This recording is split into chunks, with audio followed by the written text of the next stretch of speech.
అసలేంటి ఫుడ్? లడ్డువా? లడ్డూలా ఉంది కానీ లడ్డు కాదే. రొట్టె ఇష్టం లేని వాళ్ళు కూడా ఇష్టపడతారు. బాగుందా కొంచెం కూరకి టేస్ట్కి ఇవ్వాలి. కొరుక్కోద్దా?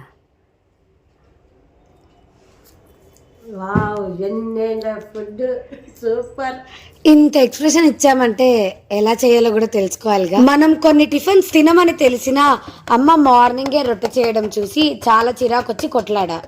సరే అయితే చింతకాయ తెచ్చుకో, ఒకటి చేసిస్తా అన్నారు. కొంచెం రొట్టెని లావుగా కొట్టుకొని సన్న మంట మీద కాల్చి, సలాకి ఉన్నా కూడా మనం ఇలా తీసే వేయాలన్నమాట. అలా వేడివేడిగా తీసిన రొట్టె మీద సునందాంటి దగ్గర అప్పు తెచ్చుకున్న చింతకాయ, అమ్మ ఇంట్లో చేసిన నెయ్యి వేసి ఇలా ముద్దలా చేయాలి. కొంచెం కారం అంత వేసి కలిపి కలిపి కలిపి కలిపి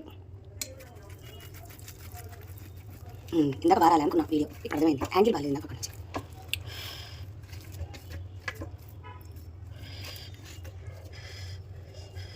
అలా వేడి మీద ప్రస్తుతానికి అమ్మ ఇలా 2 సింపుల్ టైప్స్ చేశారు. దీంతో చాలా చేసుకోవచ్చు. నెక్స్ట్ టైం చూపిస్తా. అసలు ఇది ఎవరు చేస్తుండ్రమ్మా? మా నాన్నమ్మ చేస్తుండే.